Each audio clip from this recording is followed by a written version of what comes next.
Njeriu i guximit. Bariu që ne sot kremtojmë dhe nderojmë, është një kalibri të tillë që ja vlen jo vetëm ta përmendësh, madje ta ndjekësh pas dhe ta imitosh. Shën Nikola, ky shenjë kaq i dashur për të gjithë ne u shfaq në një kohë të trazuar dhe me plot probleme në historinë njerëzore. I lindur në patarat e Likisë, Azia e vogël, nga prindër shpresëtar dhe të përkushtuar, atyre u erdhi si një dhuratë pas shumë lutjesh e përgjërimesh, që prej foshnjërisë u shfaq plotësisht se çdo të ishte në të ardhmen kur refuzonte qumshtin e nënës të mërkurën dhe të premten.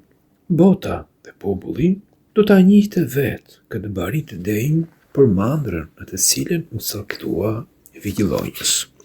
Koha e përsekutimit të Dioklecianit dhe Maksimilianit do ta vinte në provë me prangat e saj, por që ato më tepër e forcuan dhe e kalitën, sepse në shtrëngim fitohet përvoja, në dobësi të pronëhiri sipas fjalëve të Pavlit të Hirshëm. Emri i tij është ngushtësisht i lidhur me popullin, dhe ai i dashur i popullit është përherë me popullin. Prej popullit doli, i popullit është, popullin do, popullit i dha gjithçka, nga populli përgjërues e mori guximin për të ndërmjetuar për popullin. Ky popull sot e lut, ndërmjeton dhe glorifikon me himne të arrirë psalura. Bota, në optikën e një shenjtie është plotësisht e ndryshme nga ajo e udhëheqësit kozmik. Shenjtja kundron botën si një arë e cila duhet pastruar së pari nga gjembat, lëruar, plehëruar, mbjellë, përkujtesur, ujitur, korrur kur ajo sverdhëllon dhe prodhimin ta vendos në ambaret sigurt. Në optikën tjetër, thjesht një arë e marrë me qira, e kaluar në të njëjtin proces dhe në fund vetëm interesi. Shenjti Perëndis shfaqi me jetën e tij jo vetëm priftin dhe prisin, por edhe çuditëbërësin.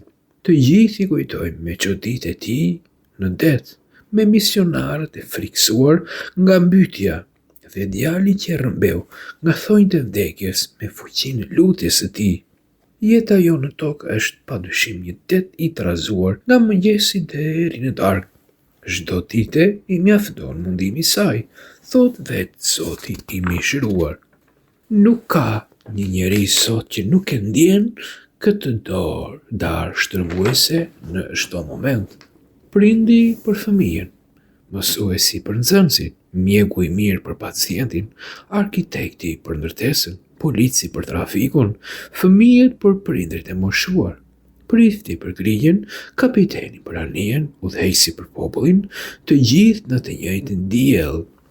Duke qenë të gjithë në këtë re sot, fryma dhe figura emblematike e Shën Nikolës është një rrezë shprese dhe një dritë që udhëzon drejt burimit diellit të drejtësisë, atë i dhemshur, qytetit të cilit i përkiste, por edhe ndjeu tek bariu i vet shuajtësinë e urisë në një kohë vërtet të vështirë.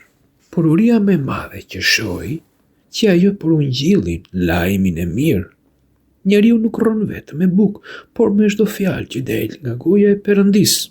Shembulli i tij na fton edhe ne të lexojmë shkrimin e shenjtë, të lëshitim jetët e shenjtorëve në sinaksar, të marrëmi vesh se si ata punuan konkretisht, që nëpërmjet atij kuptimi të shuajmë edhe ne urinë tonë, e cila gjithnjë më tepër bëhet e madhe. Të vërtetën e tha pa frikë. Në sinodin e parë ekumenik në vitin 325, Shën Nikola paraqitet burror dhe thënës i vërtet.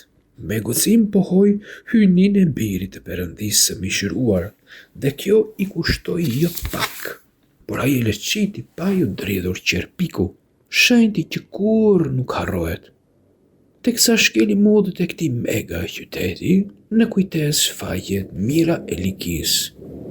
Në çdo sep syri ynë e kap një të pastre, një lypës, një të sëmur, një të braktisur, një të harruar, një të përbuzur, një të mërzitur, një të lodhur, një që bërtet, që proteston, që kërkon ndihmë dhe s'ka se si mendja jon të mos vejë te Shën Nikola, që aq shumë i deshi këto ikonat Perëndis.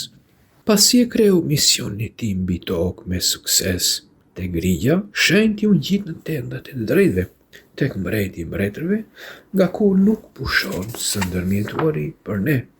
Populli që aq shumë e deshi e nderoi me ngritjen e tempujve dhe kishëzave kudo në çdo vend, qytet, mal, kodër, fush, fshat e kudo.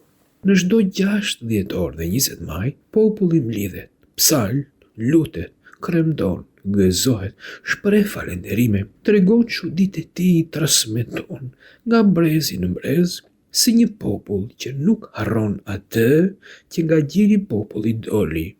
Lipsani i tij ndodhet në barit të Italisë, ku transferua në vitin 1087. Populli i Perëndis sot këtu e nderon dhe e lavdëron të hirshmin Shën Nikola, sepse ai e udhëhoqi, e forcoi, e ushqeu dhe e çoi në limanin e shpresës, vendin e gëzimit, të shkëmbëvesës, qëngji i Perëndis, të cilin çdo ditë e presim të lindë në grashdin e varfër të zemrave tona.